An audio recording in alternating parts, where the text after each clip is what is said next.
We are at the Julian P. Cantor Political Commercial Archive at the University of Oklahoma in Norman, and my name is Terry Jordan. I'm the curator archivist here at the archive, and welcome to our space. Previously, the ads were all on analog tape. Those are stored here in this room, and you'll note it's a little chilly. We keep the temperature and humidity down for preservation of the analog materials.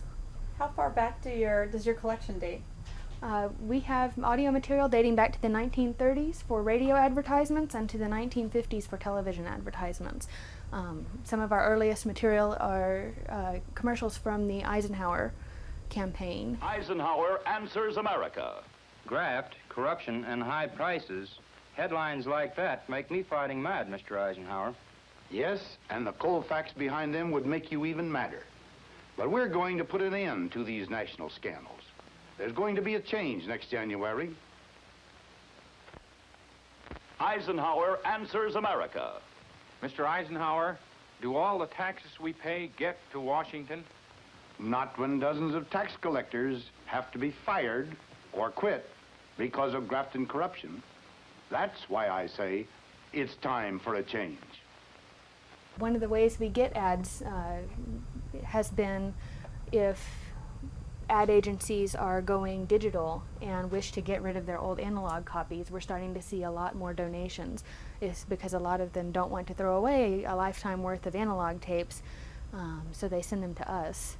So that's been a fantastic way. We've gotten donations recently as well. What type of political advertisements do you have in this collection?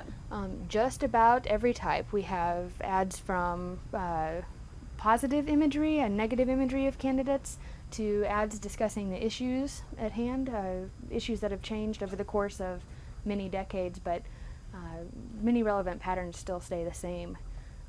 Negative advertising, concern with quote-unquote flip-flopping positions, establishing a candidate's values, and so forth. And what type of races? Everything from local races all the way up to presidential. We do focus on North American United States ads, but we do have some foreign spots as well. But the bulk of the 95,000 plus commercials in our collection are United States political commercials. This is our equipment storage room, and this is our refrigerator where we keep our film canisters. I'll just pop that open very briefly so you can take a look inside. What type of commercials will be on these film? These are primarily our older presidential campaign commercials. A lot of this is the original material that started the archive when Julian Cantor began obtaining it and collecting it in the late 50s. He had been volunteering for the Adlai-Stevenson campaign, and during that time he'd made a lot of political contacts as well as contacts through his television work, and he realized that a lot of these old advertisements and reels were getting thrown out. So he convinced his contacts to give them to him and began the collection in the 50s, and when it was purchased by the University of Oklahoma in 1985, it contained about 25,000 commercials, and it's grown today to over 95,000. You had mentioned negative campaigning. When did that become more prevalent in these commercials? That has actually been the case in almost every campaign. Some of the earliest material that we have is negative campaigning. We've got ads from Adlai-Stevenson against Eisenhower. We have the famous Daisy Girl ad that was against Goldwater. It's very easy in the visual medium of a short television ad to connect things with powerful imagery. 10, 9, 8, 7, 6, 5, 4, 3, 2, 1, 0. These are the stakes. To make a world in which all of God's children can live, or to go into the dark. We must either love each other, or we must die. Vote for President Johnson on November 3rd. You also see patterns of flip-flopping. We have several commercials from the famous John Kerry windsurfing ad through to, we have one called the Carter cartoon that has a caricature of President Carter flip-flopping.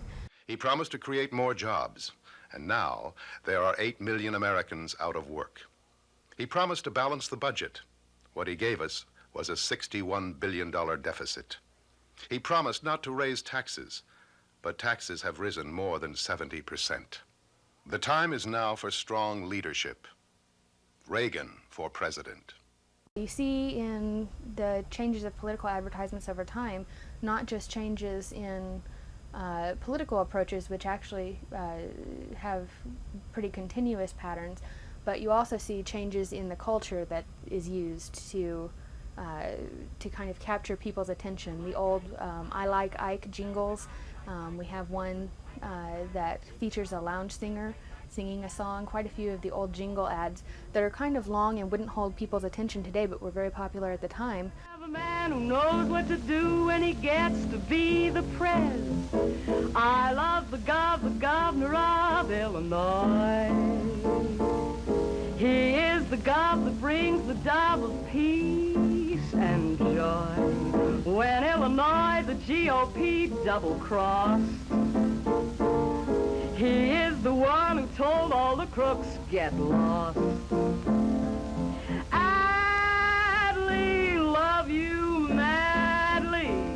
And what you did for your own great state, you're gonna do for the rest of the 48. Didn't know much about him before he came, but now my heart's a ballot that bears his name.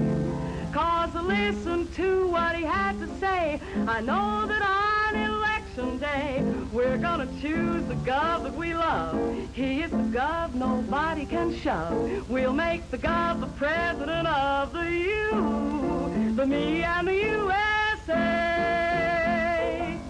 If you look at current ads, Rick Santorum, for example, did a pop-up video style ad in the nature of VH1. So you can kind of see reflections of American culture being used to promote various candidates. YouTube and other internet video distribution sites have been instrumental actually in changing how we capture ads. Before, when we would capture ads, we were kind of dependent on what people would donate, so we might not get a complete run of ads. For example, one political party might donate their materials in a given year and the other one wouldn't. And now we can get a much more complete set of videos because we can go out and capture that material ourselves rather than being dependent on donations from campaigns or television stations when they're done with the material.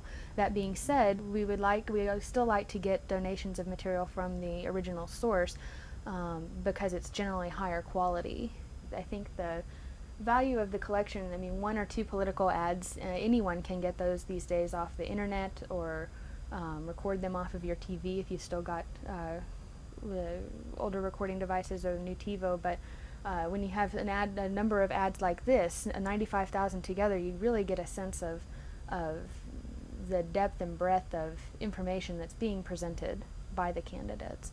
And I think that I'd like visitors to get an appreciation for our collection in that sense.